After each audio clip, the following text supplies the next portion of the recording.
Horror कहानियां थी। कंचन rudali part 1। माथे पर काले रंग की बिंदी लगाए, काले जोड़े में अपने पल्लू से अपने मुंह को धत्ती फुफकार कर कर रोती चीखती औरतें छाती पीट पीट कर अपना शोक व्यक्त करती एक लाश को घेरे रो रही थी। रो रे, छाती पीटो रे, ठकुराया तेरी बेटी गई है, रोना कैसी माँ है रोती नहीं। ए ठाकुर साहब बोलो, कुछ तो बोलो था। अरे ऐसे बूथ बनकर रहेगी तो ये दर्द तुम्हारे सीने में ही रह जाएगा। रो रो कर इसे निकाल दे ठकुराइन।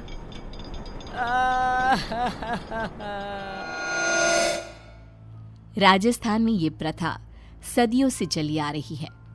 किसी भी राजा या जमींदार के घर किसी की मौत पर रुदाली को शोक मनाने बुलाया जाता था, जो 12 दिनों तक चला करता था। ये किस्सा शुरू होता है राजस्थान के एक गांव बिलासपुर के जमींदार प्रेमनाथ के घर से। ठाकुर साहब के घर किसी चीज की कोई कमी नहीं थी। नौकर चाकर सारी खुशियां, बस था नहीं तो एक बच्चा जो उन्हें पिता कहे। प्रेमनाथ अपने बगीचे में बैठे उदास चेहरा लिए सोचते हैं, कब मेरे आंगन में नन्ही सी जान खेलेगी, कब? अरे इतनी संपत्ति किस काम की है? भगवान पर भरोसा रखिए साहब, वो सबका ख्याल रखता है। कल ही मेरी लुगाई को सपना आया था कि ठकुराइन एक बच्ची के साथ खेल रही हैं।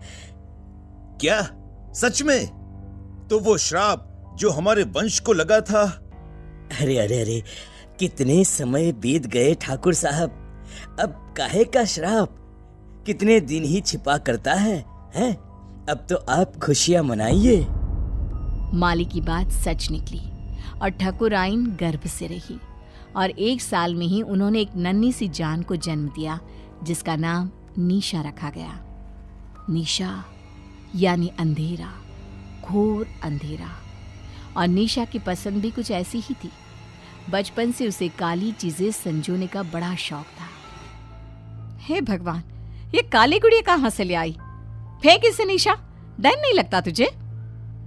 गुड़िया पूरी तरह काले कपड़े में रुई डालकर बनाई गई थी। गले में लाल रंग के धागे में एक ताबीज, मानो किसी तंत्र मंत्र के लिए इस्तेमाल में लाया जाता हो। ठकुराइन घबरा जाती है और उस गुड़िया को निशा के हाथ से लेकर नीचे फेंक देती है। तुम्हें कुछ हो जाता तो बेटा? नहीं मॉम।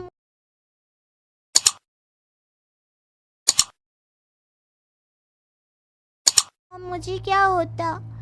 ये डॉल तो मेरी फेवरेट बनेगी। मुझे काला रंग कितना पसंद है, आप जानती हो ना माँ। ऐसी ही कुछ अजीब हरकतें करती निशा बड़ी हुई और आज 18 साल की होने वाली थी। एक दिन बाद ही उसका बर्थडे था। अपने जन्मदिन और मौत के एक दिन पहले वो रात को कहीं से बड़ी देर से लौटी और आते ही अपने कमरे में चली गई। और उस रात की सुबह फिर हुई ही नहीं। आज आसमान कितना अलग सा है ना, कितना घोर अंधेरा है। तुम्हें अंधेरे से कैसा प्यार है लाडो? अमावस की रात आते ही बाहर जाने के लिए बेचैन हो जाती हूँ, पर हर बार की तरह इस बार भी तुम्हें बाहर जाने नहीं मिलेगा। जाओ कमरे में आराम करो। कल जन्मदिन है ना तुम्हारा, बहुत बड़ी दावत रखी है गांव वालों के लिए। छिप कर ही सही, आज तो मैं बाहर जाकर रहूंगी। 18 साल की हो गई हूँ, बच्ची थोड़ी ना हूँ।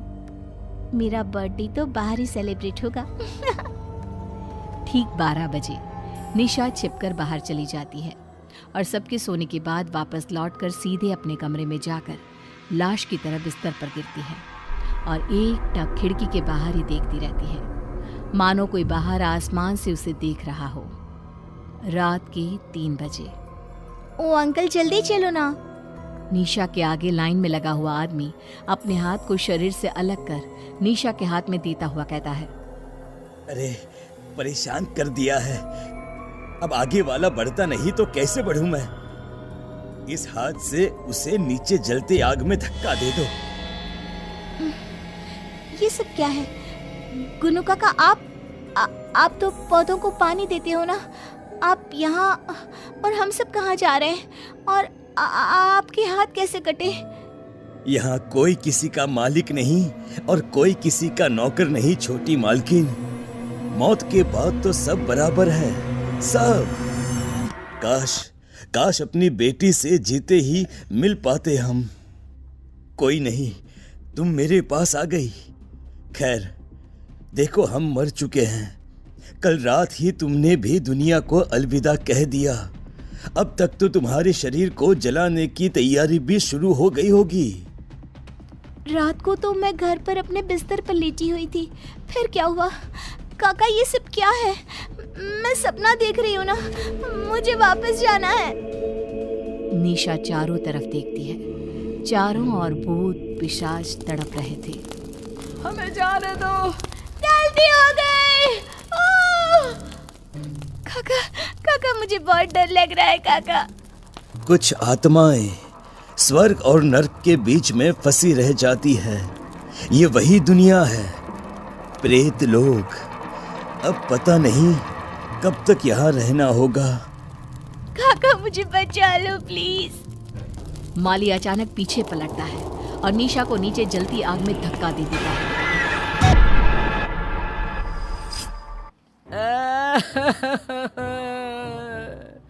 अरे लाश के अंगूठे में धागा तो बांधो। सबके इंतजार में तुम लोगों ने शाम कर दी। अरे अब रात को लाश को जलाया भी नहीं जाता। पास बैठी एक औरत निशा की लाश के पास जाती है और अंगूठे में धागा बांधने के लिए एक रेशम का धागा तोड़ती ही है कि लाश हवा में उड़ जाती है। सभी लोग इधर उधर भागने लगते हैं। चारों तरफ अफरा तफरी मच जाती है। ऐसा तो तभी होता है जब लोग से कोई आत्मा वापस आ जाती है। छोटी मालकिन के साथ कोई साया था।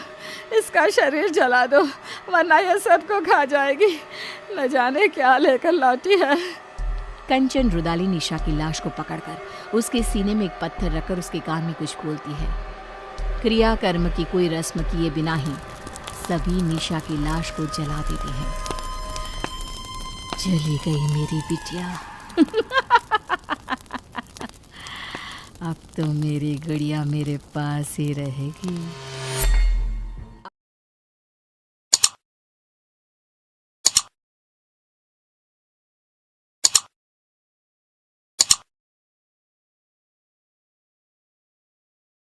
आखिर क्यों प्रेमनाथ के मालिक ने प्रेत लोक से निशा को बचाया? उस अमावस की रात क्या हुआ था? कंचन ने कैसे उसे अपने बस में किया? जानने के लिए देखिए कंचन रुदाली पार्ट 2।